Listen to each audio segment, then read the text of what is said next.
Boas tardes, noites a todas e a todos. Benvidos a este acto de presentación dunha nova obra do noso ateneísta José Francisco Rodil Lombardía, titulada Sutiles presencias. En nome do Ateneo de Santiago, eu quixera agradecer que contara con nós para presentar o seu derradeiro traballo. Neste caso, un libro que agrupa 10 contos protagonizados por espíritus que sinten nostalgia do que foron en vida. Sin duda, é unha obra moi diferente das súas novelas anteriores. Quero lembrar aquí A noite das luminarias, que nos trasladaba aos axitados anos da Segunda República e a traxedia da guerra incivil, e a súa derradeira obra tamén, Sentencia, baseada nun feito real que relataba o complot e o xuicio sumarísimo do Dr. Vega, víctima inocente desta guerra incivil que dixe.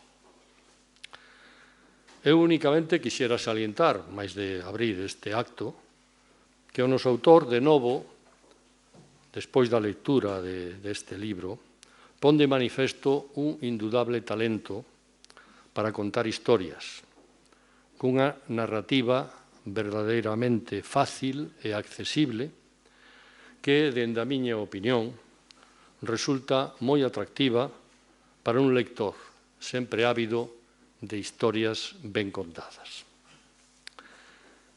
Non vou alongarme máis, senón dar paso aos que me acompañan, que serán os que, de alguma maneira, desmenucen esta nova obra do noso Rodil Lombardía.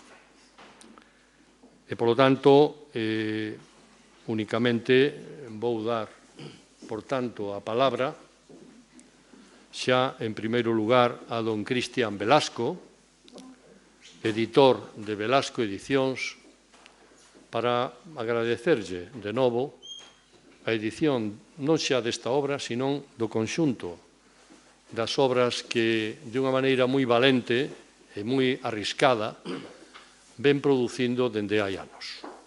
Cristian Velasco, tes a palabra. Muchas gracias.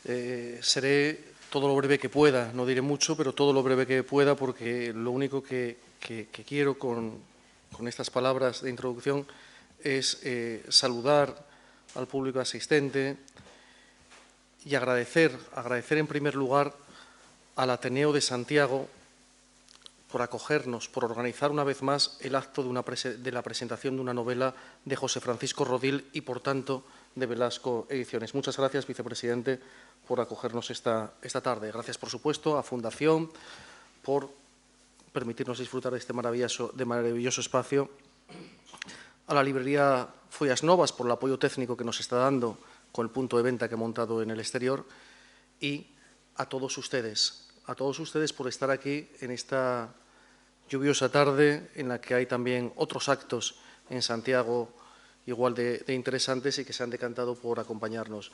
Muchísimas gracias. Pero el agradecimiento especial, una vez más, tiene que ser para José Francisco Rodil Lombardía. Conozco a Rodil, nos conocimos cuando corría el año 2003, hacía casi 20 años, con aquella publicación, aunque no nos tratamos mucho en aquella época, pero con aquella publicación del Señor del Senescal, que apunta a maneras. Retomamos el contacto hacia el año 2017, 2016, y desde entonces mantenemos una fluida y sobre todo fructífera relación que ha desembocado en la Noche de las Luminarias, que se presentó en esta casa en diciembre de 2018, en este mismo local, Los Prodigios de Gillingham, que presentamos también con el Ateneo de Santiago en el Centro Cervantes, el año pasado Sentencia, y este año este libro de cuentos con el que Rodil vuelve a la narrativa breve después de unos cuantos años en la novela. Muchísimas gracias, Rodil, muchísimas gracias, José Francisco, no solo por tu amistad, sino por confiarnos tu obra. Para nosotros, nuestro catálogo se enriquece con cada obra que Rodil nos propone, con cada obra que Rodil nos presenta. Muchísimas gracias. Buenas tardes.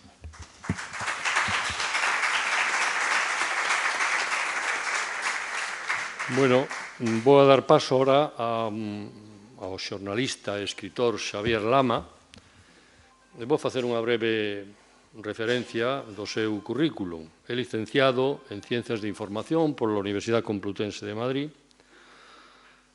Actualmente traballa na Televisión de Galicia, na área de informativos, e exerceu durante 13 anos como profesor asociado nas Facultades de Humanidades e de Ciencias da Comunicación da nosa Universidade de Santiago. Colaborou en emisoras de radio en diversos medios de prensa como articulista e columnista, diarios como El País, el propio Correo Gallego, El Heraldo de Aragón, Diario de Mallorca, etc. Polos seus traballos xornalísticos recibiu distintos galardóns. Eu quixera destacar entre todos eles somente dous. O Galicia de Xornalismo, o mellor artigo no ano 1989, e tamén o de Xornalismo Literario Pérez Lujín e Borbó. Obtivo tamén diversos premios no ámbito literario, entre eles, vou a suliñar, non todos, pero algún que me parecen importantes, o Álvaro Cunqueiro de Narrativa e incluso en teatro tamén ten algún premio como María Casares ou Manuel María, e na poesía os premios de Esquío e González Garcés. Moitos dos seus textos teatrales foron estrenados polo Centro Dramático Galego e conta tamén con obra publicada máis de 20 libros de distintos xéneros literarios como autor e coautor. Pois ben, Xavier Lama será o encarregado de desglosar polo miúdo esta nova obra de Rodil Lombardía. Xavier. Moi boas noites, perdoadme se me estendo demasiado, tratarei de ir abreviando, traio aquí uns cantos folios 5 ou 6. Estamos aquí congregados para unha especie de bautismo oficial. Bueno, os libros teñen distintos bautismos, obviamente, pola xeografía, neste caso supoño que galega, trascendendo a galega, congregados por o bautismo dun novo libro de Rodil Lombardía, un autor que foi construindo xa nunha idade máis ben madura unha obra novelística, sobre todo novelística, que vai gañando en solidez, en presenza, en consolidación estilística e en ampliación de intereses temáticos. Quero dicir que el é un autor que está a formalizar unha considerable obra a partir case dos 50 anos. Creo que El Señor de Senescal é do ano 2003, aínda que antes tiña unha obra sin máscara, unha obra tamén de contos. Polo tanto, non se trata dun deses escritores precoces que ás veces se dilúen no tempo, senón que é produto de diversas e profundas lecturas, eu sei no ben, e tamén de contrastes profesionais e vitais que van facendo máis ampla unha experiencia existencial. E todo isto notase neste libro de contos ou relatos breves, sutiles presencias. Percíbese que detrás hai un autor con camiño andado, un observador profundo da realidade, ás veces minucioso, como un entomólogo, cunha especial capacidade descriptiva e evocativa. De feito, os dous primeiros relatos sitúanos nese camiño, o da evocación, case da evocación entrañable, con unha carga emocional que funde o pasado co presente con singular eficacia, pasado e presente que están, que percorren todos os relatos, ou prácticamente todos os relatos deste volume. Un deses relatos fai referencia a un mestre que deixa unha interesante lección de anatomía e tamén de vida, é dicir, unha lección pedagóxica interesantísima xa convertido en cadáver, e outro fálanos dunha entrañable tendeira dun pequeno lugar, intuímos que próximo a Vegadeo, que é un personaxe poderoso e autónomo, unha muller de rexa personalidade que nos conecta coas arelas tamén da infancia, dos soños, da infancia rural, nunha época de limitados bens materiais. Falando desa capacidade de observación, alguén dixo unha vez, Rodil pode parecer nalgúns momentos que está como en fuga mental momentánea, pero é un detective que está levantando ata do que ve e escoita. Ou seja, que aquí onde vedes é unha especie de observador asexante, permanente da realidade, con capacidade elucubradora para trascendela e ir máis aló, mesmo para ver ou para facernos ver o que poucos poden ver. Falaremos desto máis adiante. Que estou dicindo? Pois ben, volvamos ao título do libro, Sutiles presencias, porque nos está dando unha clave fundamental, o da realidade trascendida, que conecta cunha dimensión que está máis aló da estrita realidade vulgar, mostrenca, aparentemente normal. Os seus textos sitúanos nunha dimensión que vai bastante máis aló da representación da realidade. Só tivem con el un encontro para falar deste libro nunha cafetería, un breve encontro. Contoume grosso modo de que vai o libro, cal é a natureza dos contos, a inspiración temática, o motivo e a razón que está detrás deles. Tiven claro desde o principio, antes de lelos, que se situaban no territorio do real, de feito son en boa medida de clara filiación realista, e que ao mesmo tempo conectaban co fantástico. A listo do fantástico non lle gustou nada, por se alguén pensa que os seus relatos son dunha natureza moi distinta ao que son en realidade. Como se preferira un concepto máis difuso, máis sutil, apelando ao título. O falar da literatura fantástica, algunhas pensaredes en autores máis propiamente inseridos nesa dimensión, que van desde Lewis Carroll ata o gran Tolkien, que crea un universo propio, referencial, autónomo, con tantísimos seguidores, con tantos imitadores, nesa literatura que vai desde Lovecraft ata Michael Ende ou Michael Ende ou da Historia interminable, para os que prefirades pronuncialo en plan anglosaxón. Pois ben, estes relatos de Rodil non teñen nada que ver con esa literatura. Non hai seres sobrenaturais, fillos do delirio imaginativo, nin criaturas fabulosas, nin escenarios de mundos totalmente alternativos a este. Digo isto para aclarar conceptos e filiacións. Tampouco ten nada que ver co realismo máxico latinoamericano, no seu sentido máis puro, con esa dimensión do real maravilloso, que pode conectar co disparate hiperbólico, pero que gozamos desde ese excepcional, tamén máxico, pacto que hai entre lector e autor. Pensemos en 100 años de soledad, con pestes de insomnio, choivas de flores, mobles que voan, pergameos que levitan, choiva non de flores máis meteorolóxica durante 5 anos, nesto parecese a este outono galego. En Galicia tamén temos autores conectados de algún xeito con esta vertente, como Torrente Ballester, la saga Fuga de J.B., Cunqueiro. Eu penso sobre todo en 2 libros magníficos de relatos, os outros feirantes e xentes daqui e da colá, pero tampouco ten nada que ver con este tipo de fantasía. Pero hai outra vertente coa que sí conectan estes contos. As accións do relato están configuradas ou construídas a partir das leis do mundo en que vivimos, é dicir, volvemos outra vez ao mesmo da realidade, pero acaban adentrándonos nunha dimensión que a trascende para introducirnos no camiño das aparicións, de seres que veñen doutro lugar e doutro tempo, por exemplo, do mundo da morte, nomeadamente do mundo da morte, de situacións que non teñen explicación nunha clave racional. Aí está a conexión coa dimensión fantástica. En esa mesma liña habería que falar tamén do cruce de tempos, do tempo presente conectado con tempos pasados, mesmo, nalgún caso, moi interesante, por certo, ese relato, co tempo prehistórico. E ata da experiencia da propia morte contemplada nun espello autorreferencial, isto vai soar a galimatías, espello autorreferencial que pasa por ser a morte aparente doutra persoa. É o caso, parece un galimatías en si mesmo, é o caso do relato La Sombra. Aquí un executivo francés, un asesor financeiro, Patrice Lavoisier fai o camiño de Santiago. Parece perseguir unha sombra, unha turbadora percepción, quizáis a do lobo, ese animal que, escribe Rodil, provoca escalofríos en los humanos, sobresalta el corazón, eriza el cabello y paraliza los músculos de brazos y piernas. Lavoisier pasa a noite nun albergue e o día seguinte, cando retorna ao camiño, xa andando, xa camiñando, ve un bulto balanceándose na néboa. Un suposto peregrino que el mesmo puido contemplar uns minutos antes no albergue e que se adiantara a saída.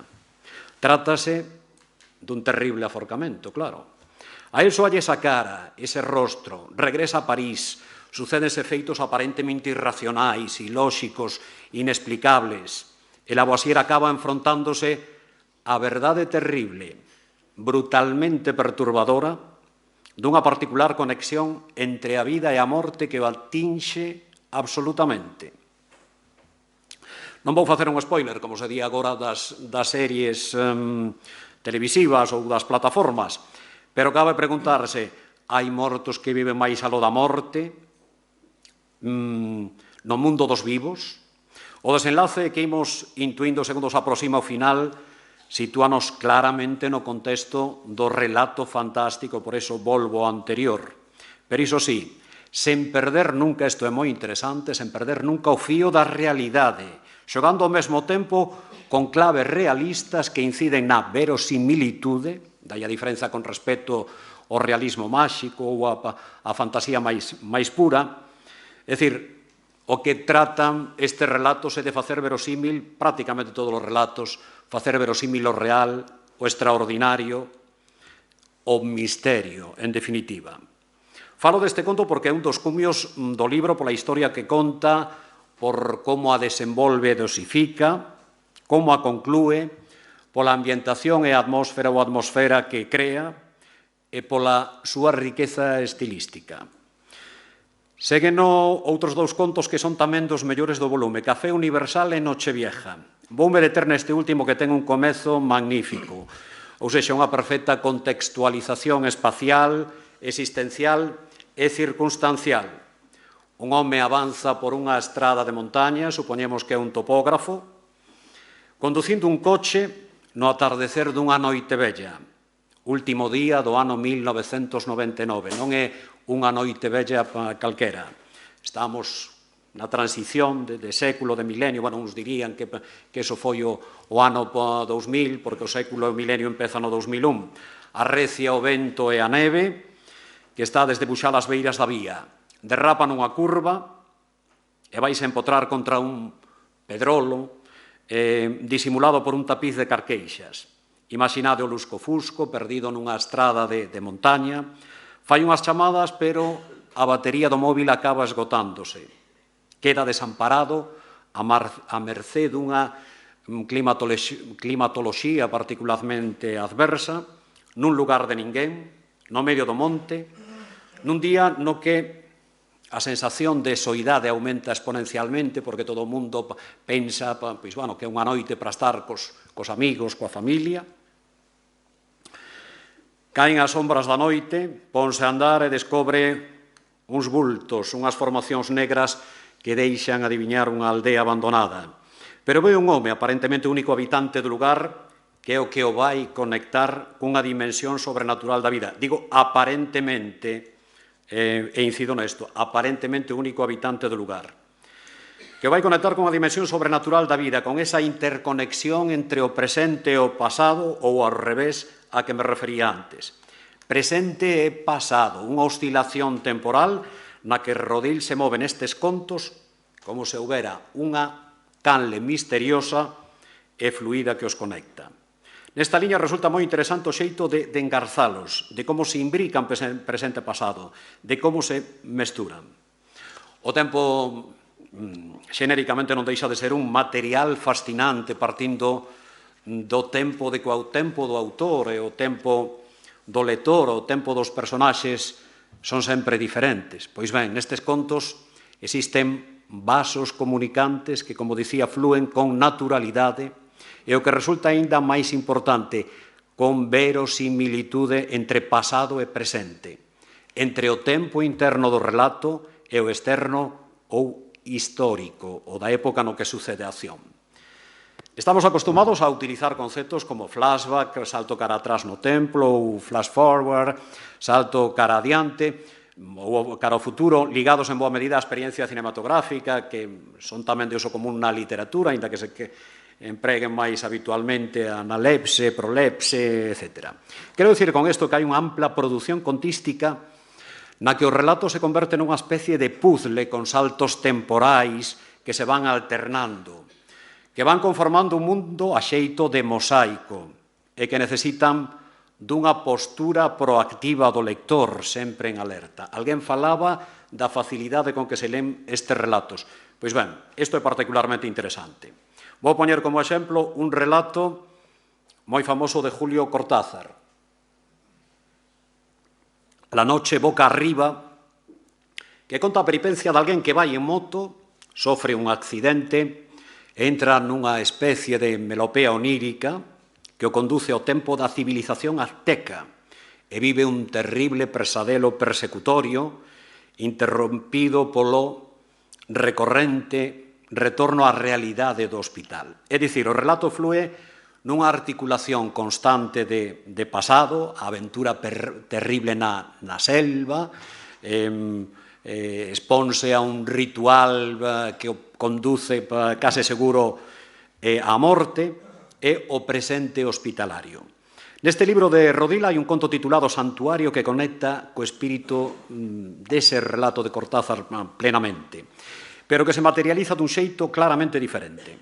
Ten algo especial, moi singular, que é o xogo entre narrador omnisciente, pero despois, unha magnífica trampa, que non sei se trampa estratégica, se non é exactamente, despois el contará como fixo estes contos, e un narrador do eu en primeira persoa. Explícome, ao longo dunhas 20 páxinas, extensión moi considerable para un conto, para un relato curto, contásenos a historia dunha civilización, quizáis do megalítico, por pistas que se nos ofrecen máis tarde, que adora unha especie de deidade arborescente, é dicir, unha árbore xigantesca que é como un gran referente mítico. Eu, cando empecé a ler o conto, dixen, ui, isto soa disparate, pero que ben o leva, que ben o conduce, que ben o plasma. A descripción desta civilización e das andanzas de algúns dos seus integrantes ten momentos de particular altura. E un di, pero, bueno, que ben escribe Rodil. É o que me pasou a mí, decir, bueno, en fin, este home teño que falar con ele, a ver se me transmite un pouco do seu talento. O relato parece unha raravis ou un raravis dentro do libro, non ten que ver aparentemente ningún cos outros contos, pero ao cabo de moitas páxinas descubrimos que sí está conectado. De novo, non quero facer spoiler, pero esa descripción minuciosa dun ocaso civilizatorio e dun singular episodio de rebeldía dentro desa civilización non é o que parece. Case nada é o que parece en moitos relatos de Rodil. Tamén aquí estamos falando dun caso marcado polo onirismo, e non vou dicir máis para non estragar a historia. O relato dá un cambio brusco, hai unha alteración sustancial radical e situámonos no presente, na realidade como contraste coa fantasía. Diríase que hai un xiro estratégico na historia, pero a diferenza do de Cortázar non se van alternando constantemente o presente co pasado remoto. Non, aquí hai pasado remoto que parece contado por un narrador omnisciente desde a terceira persoa, xa sea do singular ou do plural, e o presente contado desde o eu dun arqueólogo desde a primeira persoa. Dous planos temporais que non se van alternando, senón que están diáfanamente delimitados, pero que acaban por fundirse e que se vinculan, ademais, sutilmente na reflexión final. Abreviando, vou referirme agora ao título sutil, en sutiles presencias. Ben, pois eu diría que esa sutileza atinxe a que varios contos inclúen figuras, personaxes, presenzas que se incorporan dese xeito. Aparicións cunha presenza suave, lene, por así decir, máis delicada, que regresan ou se incorporan desde o pasado, desde o reino da morte, desde outra dimensión que non é a da mostrenca realidade.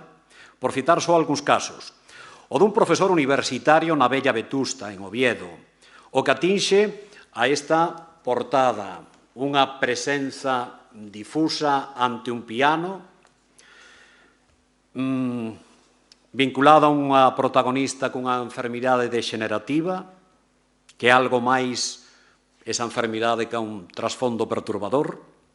Está así mesmo o caso dunha man artística que intervén desde outra dimensión, ou dun xubilado da banca nunha pensión titulado dun relato titulado Fonda das Ánimas. Todo o libro non deixa de ser en realidade unha gran fonda das ánimas nun sentido simbólico que trascende a visión estreita dun espazo hostaleiro, dunha pensión ou hostal. Nese caso, Fonda das Ánimas, estamos ante un relato sobre a vida dun tal Tino Belinchón nunha pensión, relato aparentemente omnisciente contado polo narrador, que noutro xiro interesante lévanos a primeira persoa dun amigo de Belinchón que testemunha da decadencia do que fora un florecente negocio local e acaba encontrándose cun aparecido, cunha presenza, fala con alguén ao final, cun xubilado, un xubilado que estivo nesa pensión cando vivía, e podemos preguntarnos, existe? En que dimensión existe? No da fantasía? No da revelación? No da carnalidade, a non carnalidade do irreal? A carnalidade imaginaria que parece ser real por un momento? Fixádevos no xogo de palabras, neste xogo de palabras que acabo de facer, pois ben, ese é o territorio no que se moven estes relatos, estes contos, ese é o singular mundo que crea Rodil neste libro. Seguimos co título Sutiles presencias. Xa vimos que coincide co espírito de varios contos, pero tamén é certo que esa presenza ou presenzas non son tan sutís noutras. Revélanse en algúns casos como frontais, presenzas absolutas, absorbentes. Así ocorren algúns relatos dos que xa falamos, por exemplo, La sombra, que nos sitúe ante o espello da morte, da propia morte. O asunto estarrecedor, todo un pesadelo. Por exemplo, Nochevieja, ese relato para ler co rumor da choiva e do vento, digo porque eu vin un día que zoaba o vento na ventana, na fiestra, con moita choiva, e que nos leva a unha singular celebración nun tránsito moi ben executado, unha celebración desa noite do 31 de decembro de 1999, que non deixa de ser unha cea con espectros, con seres que xa non son, que non están dentro dos límites da existencia convencional, pero sí son, sí existen noutra dimensión, e máximo soando as campás da catedral. Por exemplo, en Santuario, que nos leva de viaxe pola historia a unha civilización remota para mergullarnos nas súas peripecias que percibimos finalmente como algo ao mesmo tempo impresionante, pero tamén verosímil. Aí xoga moito a intelixente articulación do relato do conto. Acabo de saír de novo a palabra verosímil, xa estou rematando.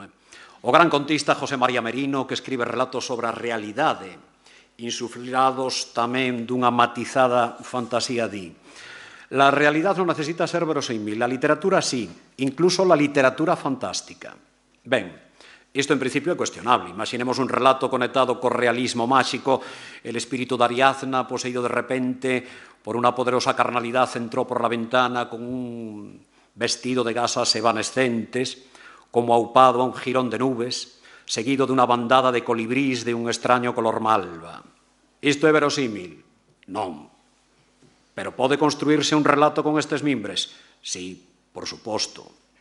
Ben, pois quero pensar que Merino reivindica a verosimilitude da literatura do real que entronca co fantástico a través precisamente do sutil, da sutileza, que nos permite a converxencia de mundos paralelos, o da vida e o da morte, ou doutras dimensións que están máis aló da vida, e que para nós, lectores, se converten en cribles, en asumibles. Pois ben, aí é onde está esa palabra do título sutís máis evidentemente reflectida. E teria que falar do estilo, pero xa por abreviar, que ao mesmo tempo eficaz.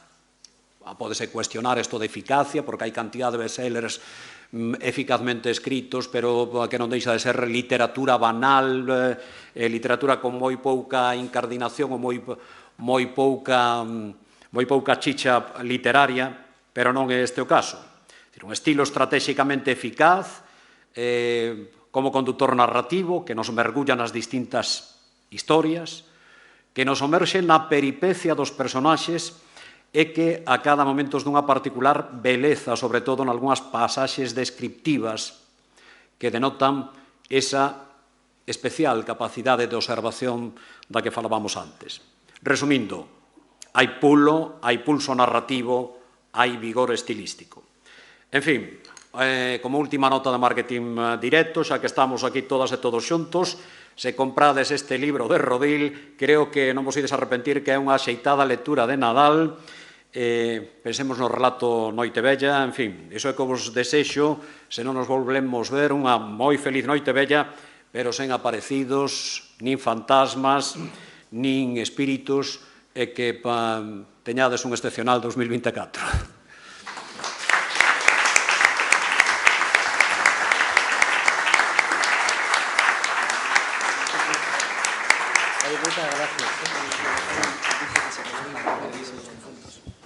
Bueno, pois ten agora a palabra o autor da obra, José Francisco Rodil Lombardía.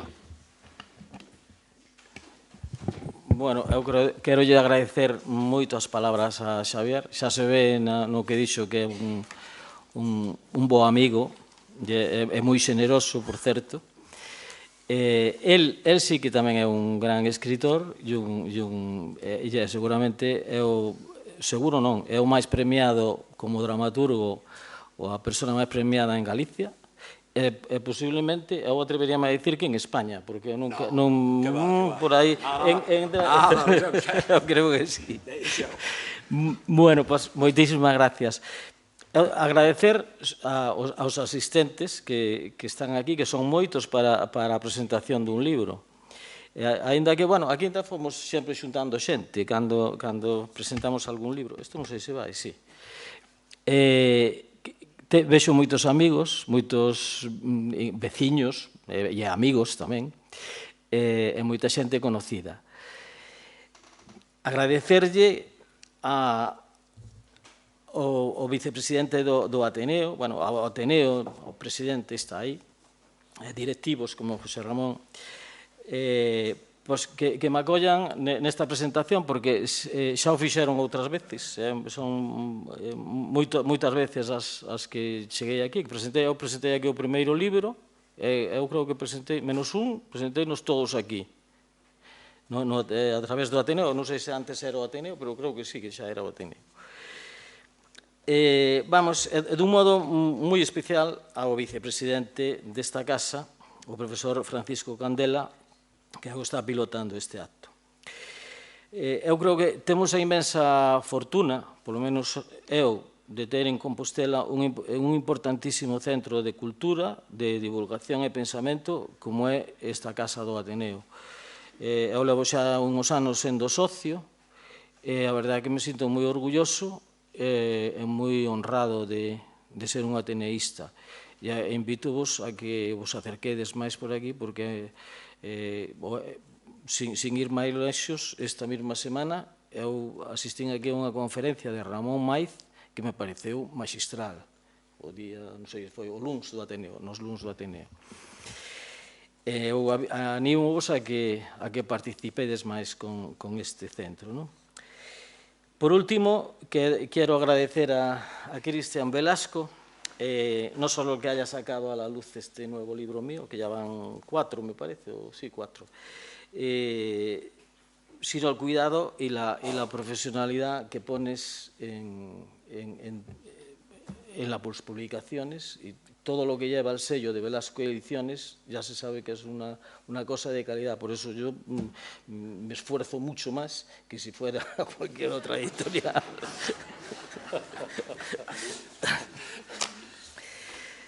Bueno, Sutiles Presencias leva 2 dedicatorias. Unha a miña muller e a miña filla aquí presentes, Tania e Sara, que xa levan outros libros tamén.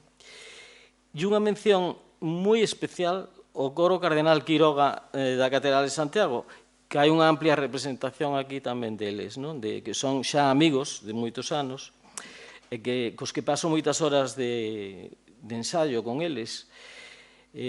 Últimamente temos traballado moito, como sabedes, esforzándonos moito, e seguimos a traballar baixo a sabia dirección moi exixente, por certo, do noso director José Luis Vázquez. Pido un aplauso para os do coro, porque...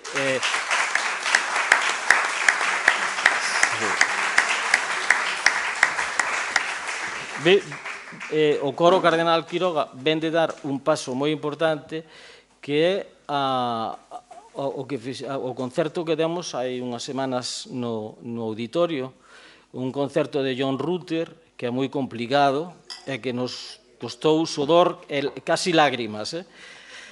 Bueno, pois para eles vai dedicado tamén este libro. Bueno, cantar tamén é parecido a escribir. Hai moitas similitudes entre participar nun coro e escribir unha novela, creo. Eu vou falar un pouco da novela, porque xa co que falou non quero estropear o que dixo Xavier.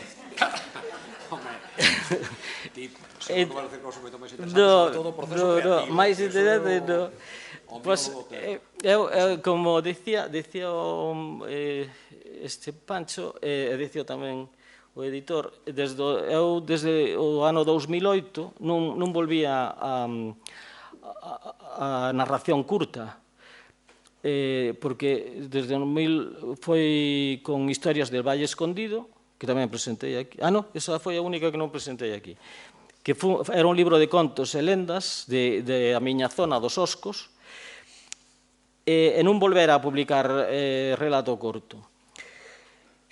E volvo agora con estes sutiles presencias, despois de publicar 4 novelas, que foron La noche de las luminarias, Los prodigios de Gilligan, Senescal e Sentencia, sí. Bueno, vou falar un momento de adxectivos sutiles, porque os sacache ti a colación. O termo presencias debe interpretarse atendendo ao significado do adxectivo que acompaña, sutiles.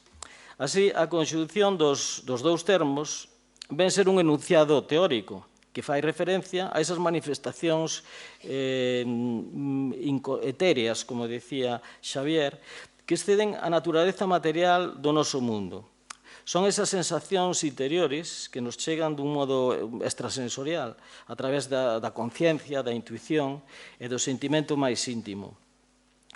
Probablemente algún de nós, algunha vez, tivemos esa sensación de que algo ou alguén que non podíamos ver nin tocar nos asechara. Miramos, ás veces, parece que nos están vendo desde atrás, que estaba aí, moi cerca, ao carón de nós, como se fora un alter ego noso, non? Unha especie de alento que nos transmitía un pensamento, que nos transmite un pensamento, ás veces que nos interpela, outras que nos advirte de algún perigo, que nos guía o noso proceder, que nos invita a ir a un determinado sitio, que saca do fondo de nos sentimentos e capacidades creativas que ás veces nin podemos sospeitar, non? E ás veces tamén nos devolve a lugares e circunstancias que xa só forman parte dos recordos ou dos soños. Por exemplo, no relato de Cándida, dase esa circunstancia. Ao principio do libro, nas páxinas primeiras, hai un lema que ven entresacado da novela de Mohamed Moubarsar, que é unha novela que conseguiu en 2021 o prestixioso Premio Goncourt, que otorga a Academia Francesa, a Academia Literaria, e que se chama A máis recóndita memoria dos homes, que é un libro que vos recomendo, aos que lle guste ler, que yo recomendo. E o lema di así, a frase di así: hai unha presencia que permanece despois de calquera partida. É posible incluso que a verdadeira presencia dos seres e das cousas comece só despois da súa desaparición. A reflexión extraída da narración do senegalés Moubarsar penso que serve como anelo dedo para a presentación do meu libro e interpreta o sentido e significado de todos e cada un dos contos que nela aparece. Con esa frase que é posible incluso que a verdadeira presencia dos seres e das cousas comece só despois da súa desaparición. Seguramente algunha vez nos temos preguntado se a existencia é solamente a realidade sensible que vemos e tocamos ou hai outra realidade superposta que nos trascende, que non somos capaces de comprender, nin sequera de ver. aínda que podamos de algún modo percibir ou intuir e, dende logo, imaxinar. Sutiles presencias tenta ser unha ventá literaria pola que un se pode asomar a ese outro mundo descoñecido, ese mundo imaginado que, quen sabe, quizáis teña algunha probabilidade de existir. Podría terlle dado ao libro un título máis elemental, máis asequible quizáis para o lector, e chamarlle simplemente Contos de Pantasmas. De feito, o primeiro título que se me pasou pola cabeza foi Melancolías de Fantasmas. Realmente, estes 10 contos son eso, a nostalgia que arrastran os que foron, pero xa non son. Polo menos xa non están no mundo que habitamos nós, pero preferín buscar un título máis abstracto, máis ambiguo, que engadira misterio ao misterio mesmo. Desa idea xurdiu Sutiles Presencias. E xa por último, un pequeno apunte dunha muller que escribiu sobre isto e que acaba por decir, que acabo de decir, a escritora feminista británica May Sinclair escribía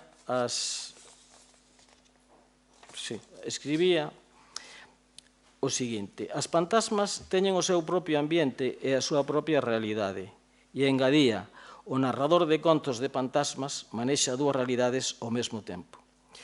Igual por iso, a escritora británica manifestaba que os contos de fantasmas son a modalidade literaria máis difícil e máis exixente para un escritor. Eu só espero que este novo libro non defraude aos meus lectores, que aquí hai uns cantos, e vexan nel unha lectura amable, relaxante, que sirva para aliviarnos de tanta tensión e ansiedade como é o noso derredor. Como dicía Xavier, que recomendaba, é un libro bo para ler nas Navidades, no Nadal. Moitas gracias a todos e, bueno, a que vos guste o libro. Se non vos gusta, decidemos sin problemas.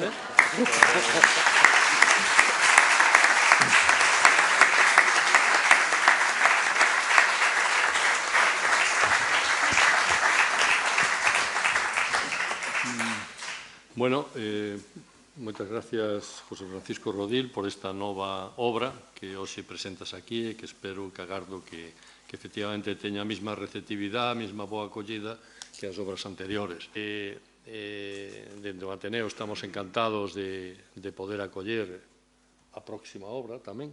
En todo caso, se te parece, pois, se non hai ningunha intervención, podemos dar por pechado o acto. Eu vou intervir para animar o asunto para eso. Pois veña, adiante. Se alguén se anima. Eso de lectura relaxante é moito dicir. Eu penso que é unha lectura que entronca con misterio e que pode resultar perturbadora nalgúns casos. Por exemplo, nese relato Noite Vella. Sí, bueno, relaxante daquela maneira. Moi ben, pois moitas gracias a todos de novo e ao autor da obra, José Francisco Rodil, e boa noite.